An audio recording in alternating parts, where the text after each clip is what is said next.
میں آپ کو اپنی ہارر سٹوری سنانا چاہتا ہوں۔ یہ بہت انبلیویبل سٹوری ہے جو کہ میرے اور میرے دوستوں کے ساتھ پیش ہوئی تھی۔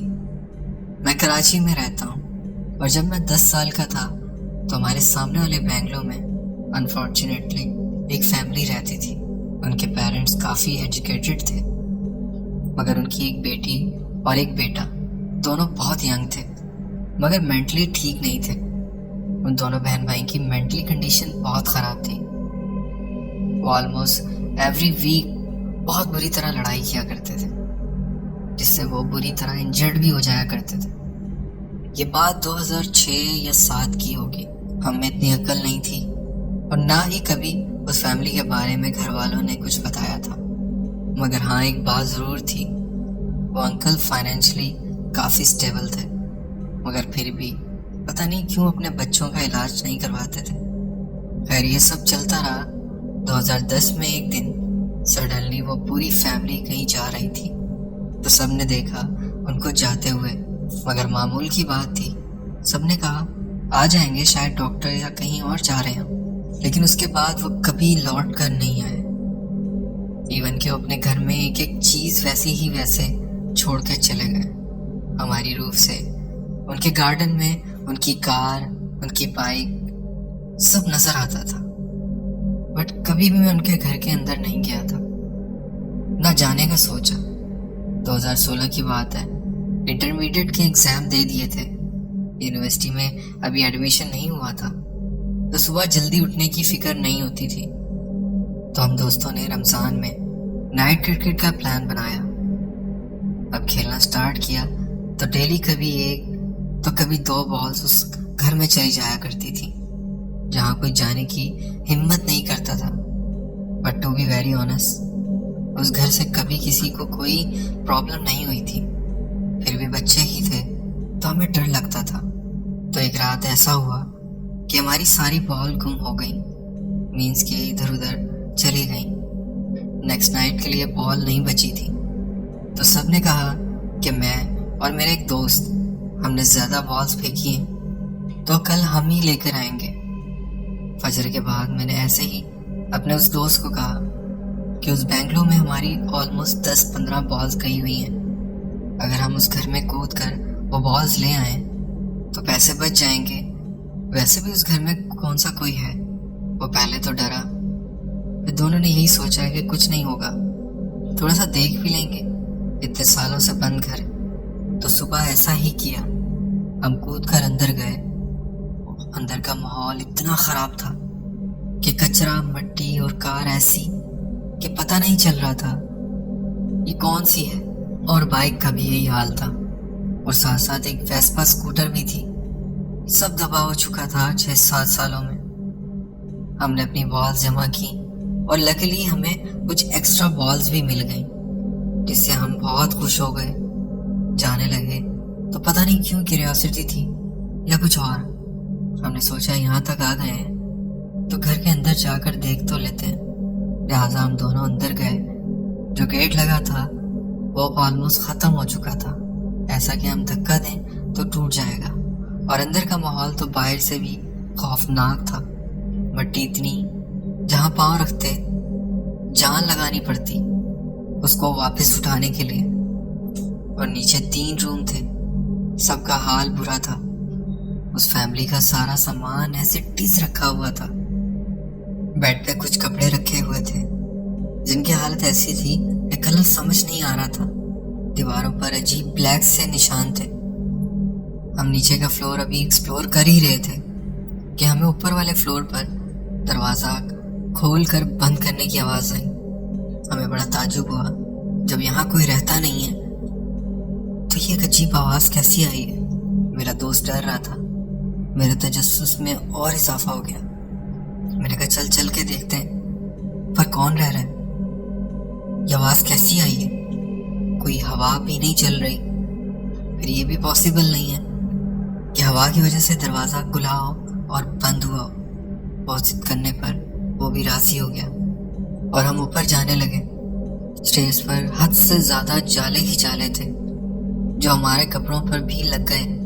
اوپر والے فلور میں 2 روم تھے جن میں ایک کا گیٹ